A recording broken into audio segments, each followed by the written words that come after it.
Hello everyone, good to see you again. Today I am going to demonstrate how to overhaul a Provision refrigerant compressor. First thing first, make sure the compressor is powered off from the control panel. Next, disconnect the piping and remove the compressor mounting bolts. Disconnect the space heater connection as well. Remove the bevel from both the compressor and motor pulleys. Then, move the compressor to the workshop. Turn the compressor upside down and remove the base cover.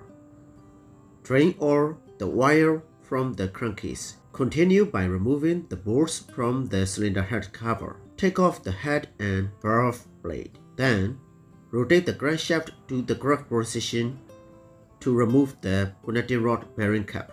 After that, remove the connecting rod bearing cap and take out the piston. Next, remove the bolt and pulley from the shaft, followed by the shaft key. Take off the mechanical seat cover. Then, withdraw the crankshaft. Remove the shaft seat cover from the crankshaft and take out the mechanical seal.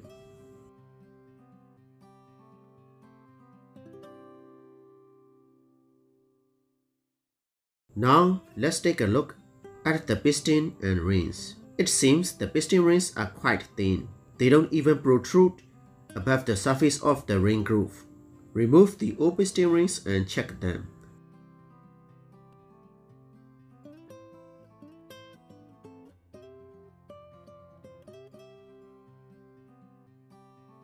You can see the old piston rings are much thinner compared to the new ones. Before fitting the new piston rings, check the piston and connecting rod condition. They appear to be in good shape. Clean all parts thoroughly. Here you can see the magnet fitted on the base plate. There is metal residue trapped on it and the filter is dirty as well. This must be cleaned properly. Before fitting the new piston rings, check the liner clearance to confirm the correct size. It looks good, with only a very small gap between the piston ring and the liner. Check the positioning mark on the piston ring before mounting. Install the new piston rings with the top mark facing upward. While installing, be careful not to overstretch the rings, as this can cause them to break. In fact, one piston ring broke during installing, even though the engineer was careful. So, always handle them gently.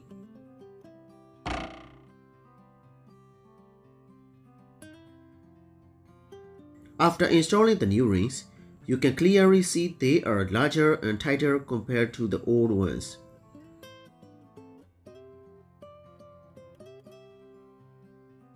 Also, check the liner's condition.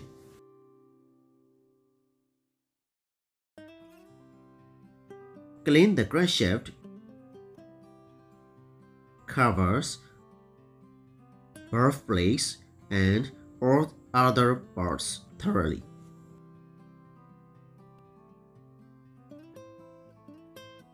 Then, reassemble everything step by step in the reverse order.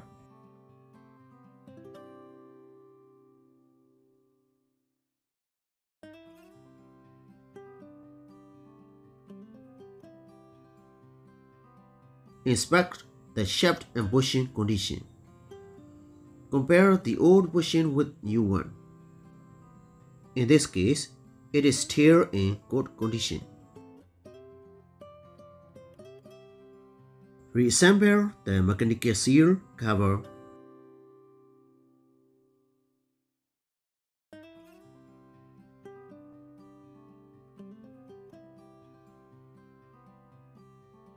Here is the new mechanical seal, both the stationary seat and the rotary ring. The old seal was worn out and had caused wire leakage, so we are replacing it. Always check that the rotary ring moves freely after installation. Mount the shaft seal with proper alignment.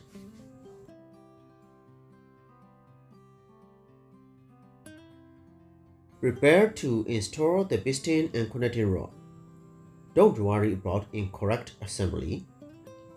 There are alignment marks on both sides of the connecting rod. Lubricate the liner and install the piston carefully. While inserting the piston, pay close attention not to break the rings. From my experience, it is best to have assistance when pushing the piston into the liner. Gently press the rings in and lightly tap the piston top until it slides smoothly inside. Install the connecting rod bearing cap and tighten it using a torque wrench. Repeat the same procedure for the other pistons.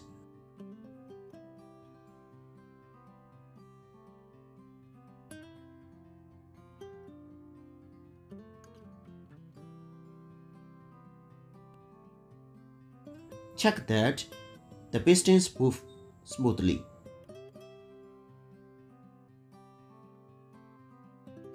Clean all surfaces before installing the valve plate and cylinder head. Replace all gaskets with new ones.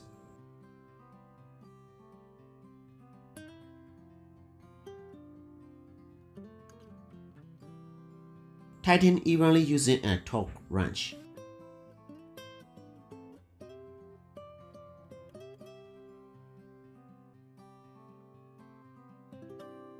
Mount the pulley and fix the bolt securely.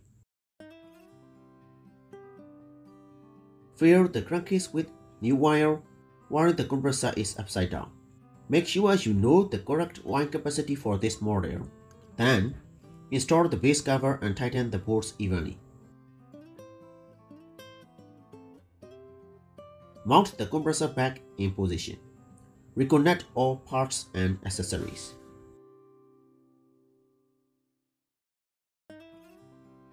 Check the alignment between the motor and compressor pulleys.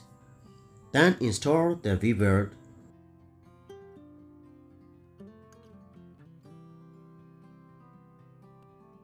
Open the extraction and discharge valves and check for any leakage.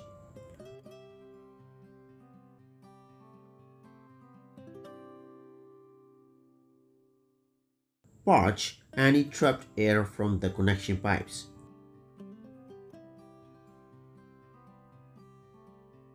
Finally, start the compressor.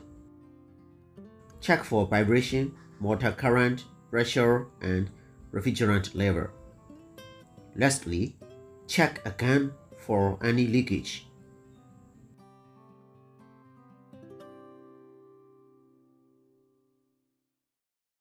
Thanks for watching and see you again next time.